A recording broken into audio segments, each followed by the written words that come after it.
तो हमारे आज के इस सफ़र में हम देखेंगे कि क्लासिफिकेशन की ज़रूरत क्यों पड़ी, फिर मिलेंगे अरस्तू के पहले साइंटिफिक अटेम्प्ट से, उसके बाद लिनियस के टू किंगडम सिस्टम को समझेंगे और फिर देखेंगे कि उस सिस्टम में क्या कमियां थी और कैसे ये साइंस लगातार इवॉल्व होती रही। तो चलिए शुरू करते हैं।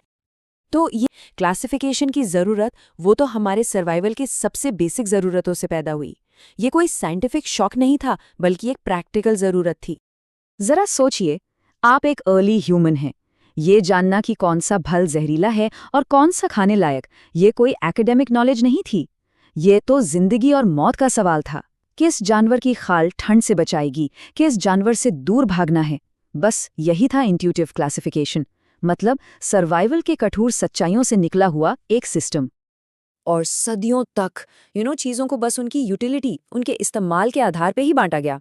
लेकिन फिर आए एक थिंकर जिन्होंने सब कुछ बदल दिया। अब सवाल ये मेरे किस काम का है से बदलकर एक ज्यादा गहरे सवाल की तरफ बढ़ रहा था। सवाल था, ये असल में है क्या? और बस यहीं से हमारी कहानी में आया पहला बड़ा साइंटिफिक मोड़। और वो थिंकर थे एरिस्टोटल, यानी अरस्तू। देखिए, उनके काम को कम आंकना बिल्कुल गलत होगा। वो पहले इंसान थे जिन्होंने कहा, रुको, चलो इन जीवों को उनके काम के हिसाब से नहीं, बल्कि उनकी अपनी खासियतों के हिसाब से देखते हैं। मतलब इंसानों के लिए उनकी यूटिलिटी को साइड में रखकर उन्होंने उनके असली देखे जा सकने वाले गुणों के आधार पर उन्हें क्लासिफाई करना शुरू किया। ये सोच में एक रेवोल्यूशनरी बदलाव था। तो कैसा था अरस्तू का सिस्टम? अपनी सादगी में ये बहुत खूबसूरत था। उन्होंने प्लांट्स को देखा और सीधे सीधे उनकी बनावट के हिसाब से ग्रुप्स में बांट दिया, पेड़, झाड़ियां और हर्ब्स। और एनिमल्स के लिए उनका मेन क्राइटेरिया था, क्या इसमें लाल खून है? कितना सिंपल है ना? उन्होंने इंसानी जरूरतों को नहीं, बल्कि नेचर को ही पैमाना बनाया। आज ये भले ही बहुत बेसिक लगे, पर ये प्योर साइंटिफिक ऑब्जर्वेशन पर आधारित था। तो अरस्तू ने नींव तो रख दी, लेकिन जैसे जैसे साइंटिफिक डिस्कवरीज बढ़ीं, एक और डिटेल्ड सिस्टम की ज़रूरत महसूस होने लगी। तो चलिए, टाइम में एक लंबी छलांग लगाते हैं और उस सिस्टम को देखते हैं जो इतना सिंपल और इतना असरदार था कि सदियों तक बायोलॉजी की दुनिया पर राज करता रहा। ये था टू किंगडम सिस्टम, जो लिनियस के टाइम में पॉपुलर हुआ। आइडिया बहुत सीधा था। क्या कोई चीज़ चलती फिरती है और खाना खाती है, तो वो एक एनिमल है, किंगडम एनिमलिया। और क्या वो एक जगह रहती है और फोटोसिंथेसिस करती है, तो वो एक प्लांट है, किंगडम प्लांटी। सिंपल। और काफी लंबे समय तक ये बिल्कुल साफ सुथरा बंटवारा एकदम परफेक्ट लगा। लेकिन नेचर को हमारे बनाए हुए साफ सुथरे बक्सों में फिट होना पसंद नहीं है। और ये सिस्टम जितना एलिगेंट था, उतनी ही जल्दी इसमें दरारें पड़ने लगी। माइक्रोस्कोप के नीचे और दुनिया के दूर दराज कोनों में ऐसे ऐसे जीव मिलने लगे जिन्होंने इन दो बक्सों में से किसी में भी फिट होने से साफ इनकार कर दिया। देखिए, टू किंगडम सिस्टम का चार्म उसकी सिंप्लिसिटी में था। इसे सिखाना, समझना बहुत आसान था। लेकिन जो इसकी सबसे बड़ी ताकत थी, वही इसकी सबसे बड़ी कमजोरी भी बन गई।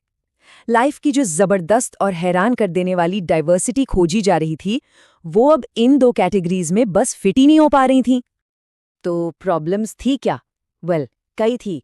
एक तो ये सिस्टम प्रोकैरियोट्स और यूकैरियोट्स, यानी सिंपल सेल्स और कॉम्प्लेक्स सेल्स में फर्क नहीं कर सकता था, जो कि लाइफ का एक फंडामेंटल डिवीजन है। इसने अमीबा जैसे सिंगल सेल वाले जीवों को हम जैसे मल्टी सेल्युलर जीवों के साथ रख दिया था। और फंगस का क्या करे? दिखते तो पौधों जैसे हैं, पर फोटोसिंथेसिस तो करते नहीं। उन्हें कहाँ रखे? सिस्टम के पास कोई जवाब नहीं था। धीरे धीरे सबूतों का पहाड़ खड़ा हो गया था। टू किंगडम सिस्टम की कमियां अब सिर्फ छोटी मोटी दरारें नहीं थीं, वो बड़े बड़े गड्ढे बन चुके थे।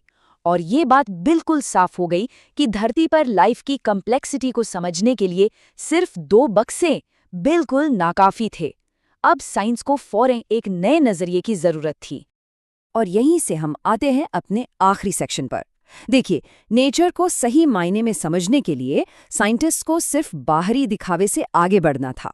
उन्हें एक ज्यादा सटीक नक्शा बनाने के लिए लाइफ के बिल्कुल बेसिक बिल्डिंग ब्लॉक्स में, मतलब और गहराई में उतरना पड़ा। तो ये साइंटिफिक सोच कैसे इवॉल्व हुई? अब सिर्फ बाहरी रूप रंग यानी मॉर्फोलॉजी से काम नहीं चलने वाला था। साइंटिस्ट्स ने नए और ज्यादा जरूरी क्राइटेरिया पर सोचना शुरू किया। जैसे कि सेल का बेसिक स्ट्रक्चर कैसा है, कोई जीव अपना खाना कैसे बनाता है, फोटोसिंथेसिस से या दूसरों को खाकर, और सबसे ज़रूरी, उन्होंने इवोल्यूशनरी रिश्तों को खोजना शुरू किया, ये पूछना शुरू किया कि कौन किससे ज़्यादा रिलेटेड है। और यही इस पूरी कहानी का सार है। लाइफ को क्लासिफाई करने की ये कोशिश कोई पत्थर की लकीर नहीं है। ये एक जीती जागती सांस लेती हुई प्रोसेस है। ये एक ऐसा नक्शा है जिसे हम लगातार फिर से बना रहे हैं, जैसे जैसे हमारी टूल्स बेहतर होते हैं और हमारी समझ गहरी होती जाती है। हर नई डिस्कवरी हमें अपनी कैटेगरीज पर फिर से सोचने और उन्हें सुधारने पर मजबूर करती है। और ये हमें एक बहुत ही रोमांचक सवाल पर लाकर छोड़ देता है। भविष्य की कौन सी खोज हमारे लाइफ के इस मौजूदा नक्शे को एक बार फिर से पूरी तरह बदल कर रख देगी? क्योंकि यही तो साइंस है ना? आखिरी जवाब ढूंढना नहीं, बल्कि हमेशा बेहतर सवाल पूछते रहना। क्लासिफिकेशन की ये कहानी अभी खत्म नहीं हुई है, ये तो अभी भी लिखी जा रही है। यही सबसे बड़ी गड़बड़ी थी। जरा सोचिए, फफूंद जो अपना खाना दूसरों से लेती है और हरे पौधे जो अपना भोजन खुद बनाते हैं, उन्हें एक ही ग्रुप में रखना भला कैसे सही हो सकता था? ये तो ऐसा था जैसे सेब और संतरे को एक ही फल बता दिया जाए। तो जाहिर है एक नए और बेहतर सिस्टम की सख्त जरूरत थी। फिर क्या था? वैज्ञानिकों ने जीवन को छांटने के लिए नए और ज्यादा गहरे मानदंड खोजने का मिशन शुरू कर दिया। अब सवाल ज्यादा गहरे हो गए, जैसे कि सेल की बनावट कैसी है, सिंपल या कॉम्प्लेक्स? शरीर एक सेल का है या बहुत सारे सेल्स का? भोजन कैसे मिलता है? और सबसे जरूरी, इन जीवों का आपस में विकासवादी रिश्ता क्या है? इन्हीं सवालों ने एक बिल्कुल नई प्रणाली की नींव रखी। और इन्हीं नए मानदंडों के आधार पर जन्म हुआ एक क्रांतिकारी विचार का, जिसे हम आज जानते हैं 5 जगत वर्गीकरण के नाम से। और ये हैं जीवन के वो 5 महान जगत: मोनेरा, प्रोटिस्टा, फंजाई, प्लांटी और एनिमेलिया। चलिए अब जरा गहराई से देखते हैं कि ये पूरा सिस्टम आखिर काम कैसे करता है। ठीक है, तो अब कहूं तो यही इस पूरे क्लासिफिकेशन की असली चाबी है। तो देखिए, सबसे पहला और सबसे बड़ा अंतर है सेल के अंदर। प्रोकैरियोटिक कोशिकाएं, आप समझ लीजिए, एक कमरे वाले घर की तरह हैं, सब कुछ खुला खुला। वहीं यूकैरियोटिक कोशिकाएं एक व्यवस्थित घर जैसी हैं, जहां न्यूक्लियस यानी केंद्रक एक अलग खास कमरा है। अब इस टेबल पर गौर कीजिए, सिर्फ और सिर्फ मोनेरा जगत ही प्रोकैरियोटिक है। बाकी के चारों, प्रोटिस्टा, फंजाई, प्लांटी और एनिमेलिया, ये सब के सब यूकैरियोटिक हैं। मतलब जीवन का सबसे बड़ा, सबसे बुनियादी बंटवारा तो यही हो गया। अगला जरूरी क्राइटेरिया है पोषण। मतलब कोई जीव अपना खाना खुद बनाता है, यानी स्वपोषी है, या फिर वो खाने के लिए दूसरों पर निर्भर करता है, यानी विषमपोषी है। अब यहाँ देखिए, प्लांटी जगत के जीव यानी पौधे अपना भोजन खुद बनाते हैं। दूसरी तरफ फंजाई और एनिमेलिया यानी हम जानवर दूसरों पर निर्भर हैं। लेकिन यहाँ भी एक मज़ेदार अंतर है।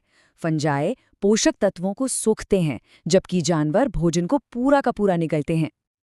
अच्छा, अब बात करते हैं सेल वॉल की। देखिए, सिर्फ इसका होना ही काफ़ी नहीं है, ये किस चीज़ से बनी है ये भी बहुत मायने रखता है। और यहीं पर एक और बड़ा अंतर सामने आ जाता है। इस टेबल को फिर से देखिए, पौधों की दीवारें सेल्यूलोज से बनी हैं तो कवक की काइटिन से। और हम जानवर, हम तो सबसे अलग हैं। हमारी कोशिकाओं में कोई दीवार होती ही नहीं। और आखिर में शारीरिक बनावट की जटिलता पर एक नज़र डालते हैं। ये सफ़र सरल कोशिकाओं से शुरू होकर ऊतकों, अंगों और फिर हम जानवरों की बेहद जटिल अंग प्रणालियों तक जाता है। ये अपने आप में जीवन के विकास की एक अद्भुत कहानी है। तो इन 5 जगतों का आखिर मतलब क्या है? देखिए, ये सिर्फ एक लिस्ट नहीं है, ये असल में जीवन की इस विशाल कहानी को समझने का एक फ्रेमवर्क है, एक नक्शा है। 5 जगत, ये संख्या हमें जीवन की इतनी बड़ी विविधता को समझने के लिए एक स्पष्ट और तार्किक शुरुआत देती है। लेकिन कहानी यहाँ खत्म नहीं होती। विज्ञान कभी रुकता नहीं है, वो हमेशा विकसित होता रहता है। अब तो वैज्ञानिक एक छठी जगत प्रणाली की भी बात करने लगे हैं, जिसमें मोनेरा को भी 2 हिस्सों में बांट दिया गया है। ये दिखाता है कि हमारी समझ हमेशा बेहतर होती रहती है। और बस यहीं पर एक बहुत बड़ा सवाल खड़ा हो जाता है। जैसे जैसे हम नए जीवन की खोज करेंगे, शायद इसी धरती पर या फिर कहीं और, तो क्या ये 5 जगत हमेशा के लिए काफी होंगे या हमें जिंदगी का एक बिल्कुल नया नक्शा बनाना पड़ेगा? खैर, इसका जवाब तो आने वाले वक्त और भविष्य की खोजों में ही छिपा है।